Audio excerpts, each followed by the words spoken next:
The Honourable Member for Kelowna Lake Country. Thank you, Madam Speaker, and I will be splitting my time with the member for Huron-Bruce. Madam Speaker, just before I begin debate, I would like to wish happy graduation to my niece. She's worked hard and deserves all life has to offer, and Auntie Tracy is proud of you. Madam Speaker, I rise today on behalf of the residents of Kelowna Lake Country to speak on the 2024 budget, one of the most consequential pieces of legislation that this House of Commons debates every year. This is now the 9th year this NDP-Liberal government chose to run deficits in their budget.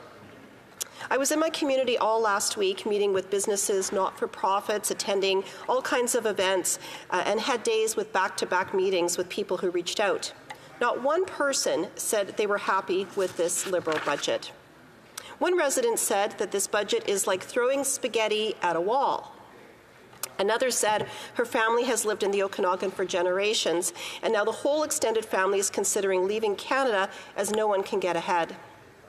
Another person explained how moderately successful people who have worked hard and followed all the rules are being crushed by this government. A small business owner said, quote, "So much for building up my small business to fund my retirement." For 9 years, the Liberal government, propped up by the NDP, chose together to double the size of the federal debt, which is on track to lead to a generational debt crisis for the children of today and tomorrow.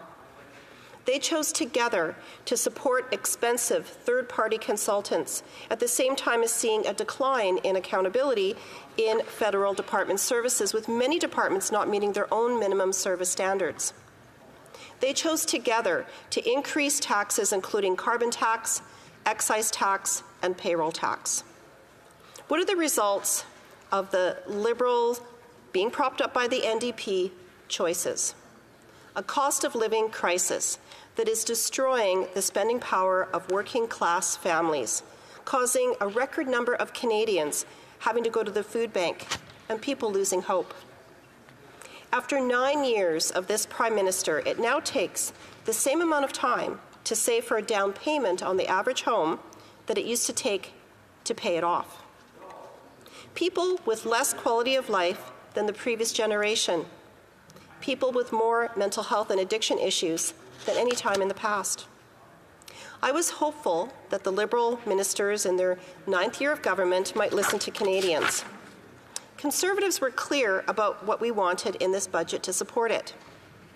We wanted the government to axe the tax on farmers and food by immediately passing Bill C-234 in its original form, which would give farmers in my community and across the country much-needed tax relief.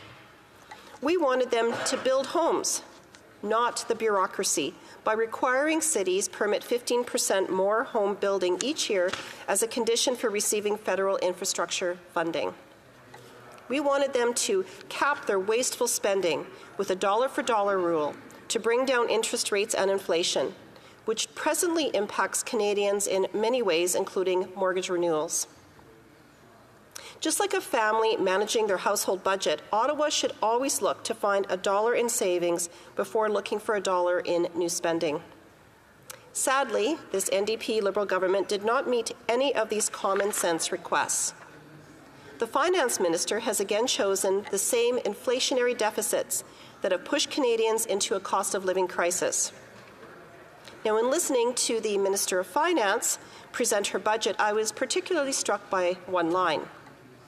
In her budget speech, the Minister of Finance discussed the importance of not passing on ballooning debt to our children. Well, this is exactly what this budget does. This is what the NDP Liberal government has been doing for 9 years. Just look at the numbers. Budget 2024 forecasts that the federal debt will rise to $1.2 trillion this year, and the interest Canadians will pay in servicing that debt will increase to $54 billion this fiscal year. That's more than the government intends to spend on provincial health care transfers. The budget also shows that the government raised $51 billion in revenue from GST last year. That means that every cent of GST that every Canadian business or not-for-profit may pay on products or services they buy won't go towards single government service programs. It doesn't matter if you bought a keychain or a car. If you paid the government GST, it won't be used to pay for roads, health care, or armed forces. Instead, that amount will be used solely to pay the interest on the government's credit card. Canada isn't paying down its debt. Canada is paying the interest on our debt, while the debt still grows. That means these payments will only increase as well. It's projected that $54 billion again next year, $57 billion the year after, $60 billion after that, and $64 billion after that. From now until the end of this decade, taxpayers will provide the government with $289 billion, which will not be used to pay for any public services Canadians depend on.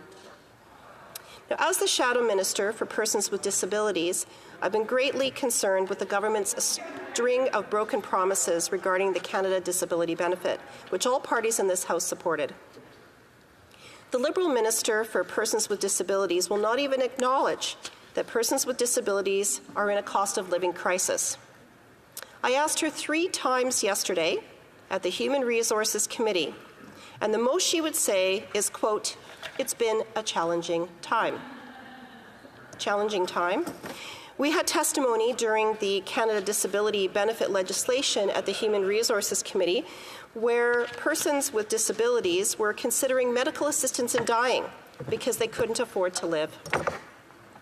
This Liberal government pushing off implementation until late into 2025 with a peek into the limited regulations and amounts, what they might be, saw widespread backlash from my local residents and from national groups representing persons with disabilities. Many persons with disabilities are already among the hardest hit by the cost of living crisis, but the minister apparently doesn't agree. 5 years of Liberal minister photo ops and announcements on this benefit have produced another broken promise. Ironically, the NDP-Liberal government's 2024 budget title is, quote, "Fairness for Every Generation." Skyrocketing federal debt will consume more of our tax dollars, while potentially threatening future social, environmental, or security initiatives. This isn't worth the cost to any generation, and certainly isn't fair to young adults and kids who will bear the brunt of paying the debt down. This unwavering commitment to higher debt and deficits has characterized the Liberal government's last 9 years. We've seen a doubling of rent, mortgage payments, and down payments. There are reports of people not meeting their mortgage stress tests and having to sell their homes to rent, only to find rent more expensive than their mortgage payment. It is a real concern that there is a big wave of both residential and commercial renewals coming this summer. Insolvencies are already increasing.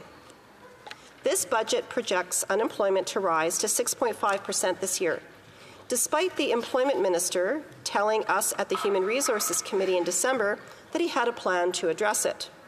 We haven't seen that plan. All these issues are not coincidences. They are the consequences of hundreds of billions of dollars in federal deficits driving up costs. David Dodge, the former Liberal appointed governor of the Bank of Canada, said this budget is the worst he's seen since 1982. The previous finance minister, Bill Morneau, has also criticized it. The Bank of Canada and former Liberal finance minister John Manley both confirmed the federal Liberal government's deficit spending was pressing on the inflationary gas pedal, forcing the Bank of Canada to balloon interest rates. Liberal ministers have been traveling the country to create photo ops for their new spending. However, new spending outlined in Budget 2024 won't meaningfully impact consumers' costs if inflation is not brought under control, therefore lowering interest rates. The government, at the same time, continues to increase taxes. Rising food and gas prices are predicted to rise through 2024. I have no confidence in this government. My Conservative colleagues and I will vote against this Liberal government's 9th deficit and debt budget. Thank you, Madam Speaker. Questions and comments. The Honourable Parliamentary Secretary to the Government House Leader. Yes, thank you, Madam Speaker. Earlier today we witnessed a very embarrassing question period when you had the Conservative Party literally walk out, Madam Speaker, and they're very sensitive on the issue of diagonal.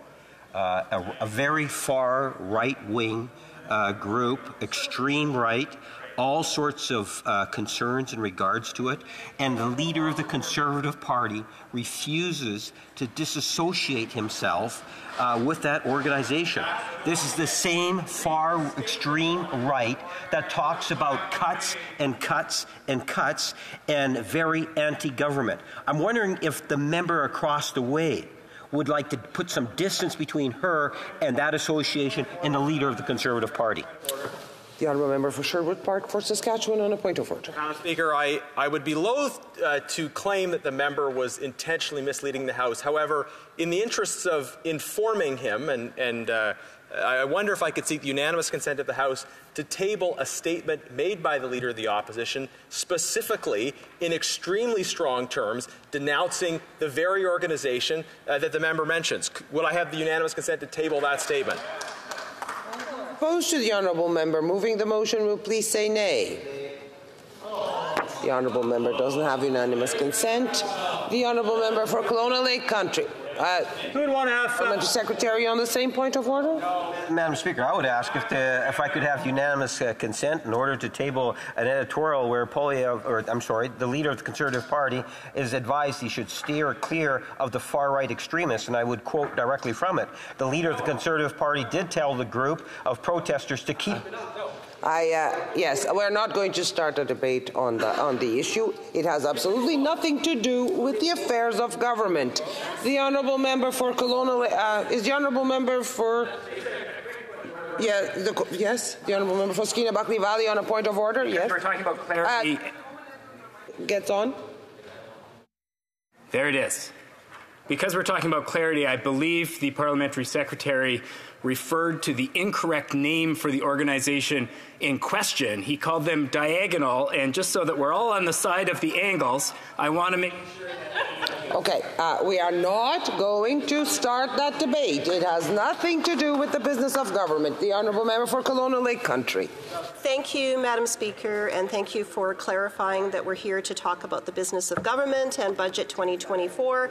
And it has been such a bomb of this government. They've had photo ops all across the country.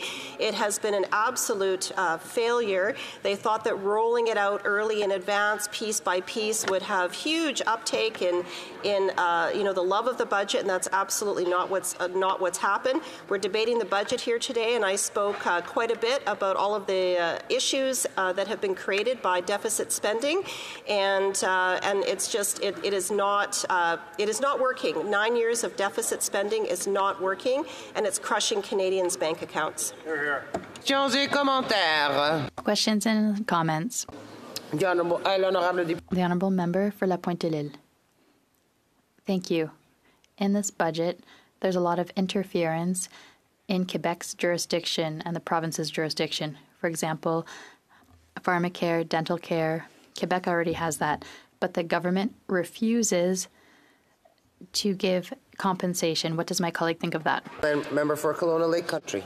Thank you, Madam Speaker, and I appreciate the question from the Honourable Member.